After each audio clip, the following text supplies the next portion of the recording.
जी हाँ, नमस्कार। आपका जनित न्यूज पर हार्दिक स्वागत है। एग्जिट एक्सप्रेस 2023 एक और बड़े एजेंसी ने दावा किया है कि उनका एग्जिट पोल हमेशा ही सत्य साबित हुआ है, इस बार भी साबित होगा।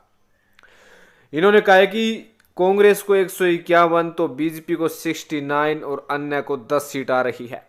क्यों आ रही है, किस संभाग में किस पार्टी को सीट आ रही है, सारा आंकड़ा आपके सामने प्रदर्शित करेंगे। उससे पहले आप कमेंट करके जरूर बताइएगा कि आपको क्या लगता है कि मध्य प्रदेश में किसकी बन रही है सरकार।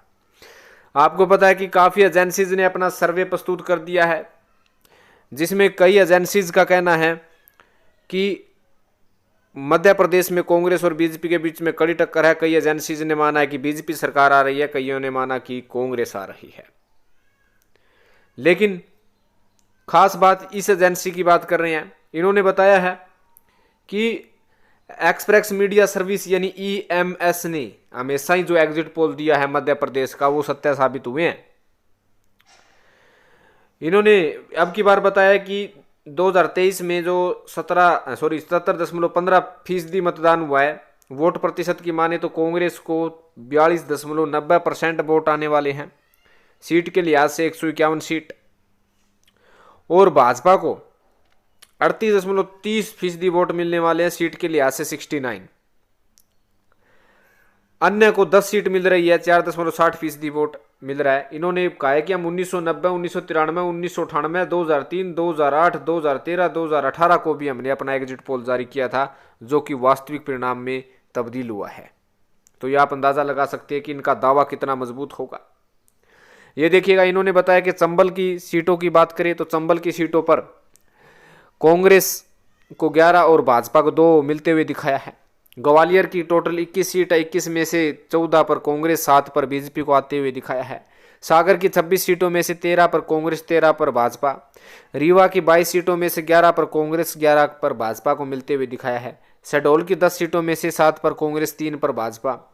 जबलपुर की 36 सीटों में से 25 पर कांग्रेस, 11 पर भाजपा। नर्मदापुरम की 11 सीटों में से 6 पर कांग्रेस, 5 पर भाजपा। भोपाल की 25 सीटों में से 17 पर कांग्रेस और 8 पर भाजपा। इंदौर की 37 सीटों में से 29 पर कांग्रेस, 8 पर भाजपा। उज्जैन की 29 सीटों में से 18 पर कांग्रेस और 11 पर भाजपा। इस प्रकार इन्होंने बताया है कि जो सीटों का मार्जिन है वो कांग्रेस को 151, 69 बीजेपी व 10 अदर को। तो ये इन्होंने बताया है और उसके हिसाब से इन्होंने अपनी व्याख्या भी की है। इन्होंने कहा कि 20 साल बाद मध्य प्रदेश चुनाव परिणाम चमत्कारिक होंगे। 2003 के चुनाव परिणाम की यादें होगी ताजा। 1993 से लेकर 2003 तक 10 साल मध्य प्रदेश में कांग्रेस का शासन था। मुख्यमंत्री दिग्विजय सिंह प्रबंधन में माहिर माने जाते थे। 2003 की पहली तिमाही का यही माह जा रहा था। दिग्विजय के नेतृत्व में तीसरी बार कांग्रेस चुनाव में जीत दर्ज करेगी। 1998 से 2003 के कार्यकाल में दिग्विजय सिंह ने आदिवासियों और दलितों के समर्थन से सरकार बनाने की हर संभव कोशिश की थी। दिग्विजय सिंह की कार्य प्रणाली से सरकारी कर्मचारी काफी नाराज थे। सड़क, बिजली और पानी की समस्या से आमजन पीड़ित थे। 2003 का चुनाव मतदाताओं की नाराजगी का चुनाव बन गया। यही स्थिति 2023 चुनाव में बनी है। यह दावा प्रस्तुत किया जा रहा है और इसी दावे के आधार पर इन्होंने बताया है। और इसके साथ साथ जो उमा भारती की भाजपा पर नाराजगी है, ये भी वजह बताई जा रही है कि भारतीय जनता पार्टी ने अंतिम 6 माह में मध्य प्रदेश राजनीति में उमा भारती सक्रिय किया। उन्होंने बहुत आक्रामक तरीके से चुनाव लड़ा। मध्य प्रदेश की जनता को यह विश्वास हुआ कि भारतीय जनता पार्टी ताकत से चुनाव लड़ रही है, जिसका समर्थन भारतीय जनता पार्टी के पक्ष में बढ़ा।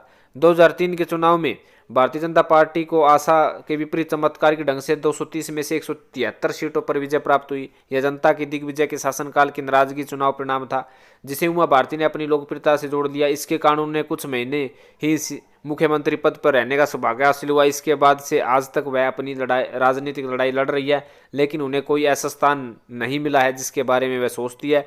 2003 के बाद चुनाव परिणाम के बाद पूर्व मुख्यमंत्री दिग्विजय सिंह पुरानी छवि को नहीं बदल पाए, जिसका नुकसान उन्हें प्रदेश की राजनीति में आज भी करना पड़ रहा है। तो ये अंदाजा लगा लीजिएगा, अगर ये सही साबित होते हैं तो मध्य प्रदेश की राजनीति में विशेषकर कांग्रेस के लिए अच्छी खबर है, कमलनाथ के लिए अच्छी खबर है। और इस एग्जिट पोल ने बारीकी से ये जानकारी दी है। तो आपका इस विषय में कुछ कहना है तो कमेंट अवश्य कीजिएगा। धन्यवाद। जय हिंद।